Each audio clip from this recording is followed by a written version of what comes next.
బంధకములో పడియుండియు నిరీక్షణ గలవాళ్ళారా, మీ కోటను మరలా ప్రవేశించడని దేవదేవుడు ఈ ఉదయకాలం మనతో మాట్లాడుతున్నాడు.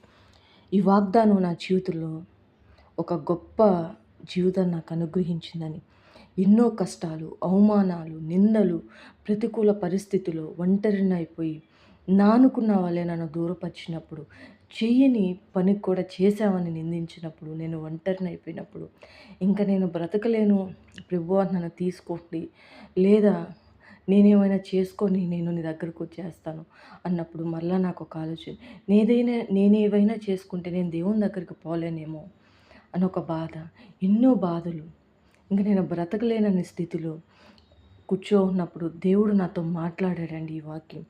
బంధకములో పడియుండి నిరీక్షణ గలవారారా, మీ కోటను మరలా ప్రవేశించుడి, రెండింతలుగా మీకు మేలు చేసేదని నేడు నేను నీకు తెలియజేయుచున్నాను. ఈ వాగ్దానం నా జీవితంలో గొప్ప స్థితిని మార్చింది. ఎందుకో నాకు ఈ ఉదయకాల సమయంలో మీతో ఈ మాట మాట్లాడాలని నాకు దేవుడు ప్రేరేపిస్తున్నాడు. ఎందుకో తెలియదు. ఎవరైతే ఈ వాక్యం అంటున్నాడో, మీరు ఏ పరిస్థితిలో ఉన్నారో నాకు తెలియదు, మీరు ఏ స్థితిలో ఉన్నారో నాకు తెలియదు, కానీ దేవుడు మాట్లాడమంటున్నాడు, నిరీక్షణ కలిగి జీవించమంటున్నాడు. ఆయన మళ్ళా రెండింతలైన మేలు మీకు చేస్తానని ఆయన మాట్లాడుతున్నాడు.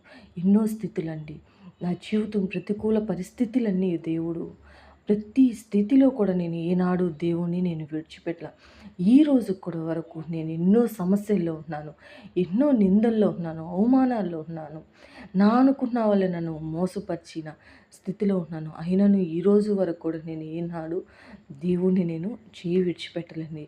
ప్రతి క్షణం నేను ఆయనతో ఉన్నాను, ఆయన నాతో ఉన్నాడు, నాలో ఆయన నూతనమైన కృపచేత నింపుతున్నాడు. నేను ఎన్నో సందర్భాల్లో కూర్చొని ఇలా బాధపడుతున్నప్పుడు నేను అనుకునేదాన్ని, నా అలాగే ఎంతమంది బాధపడుతున్నారు ప్రభు అని చెప్పి నేను ప్రార్థన చేసుకున్నప్పుడు దేవుడు నాకు చెప్పాడు, ఇలా నువ్వు వాక్యం పెట్టొచ్చు కదా అని చెప్పి నాకు ఒక మనసు కలిగింది. దాని కొరకు నేను కొన్ని రోజులు ఈ యూట్యూబ్లో వాక్యం పెట్టడానికి కొన్ని రోజులు దేవుని సన్నిధిలో నేను ప్రార్థన చేశాను.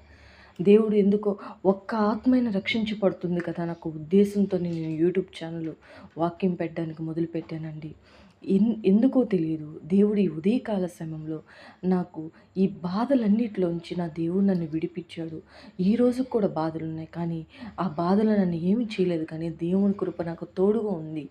దేవుడు నా తోడున్నాడు, నా తోడు నా దేవుడు. వాక్యం వింటున్న మీ తోడు కూడా ఆయన ఉన్నాడు. ఆయన మనతో మాట్లాడుతున్నాడు.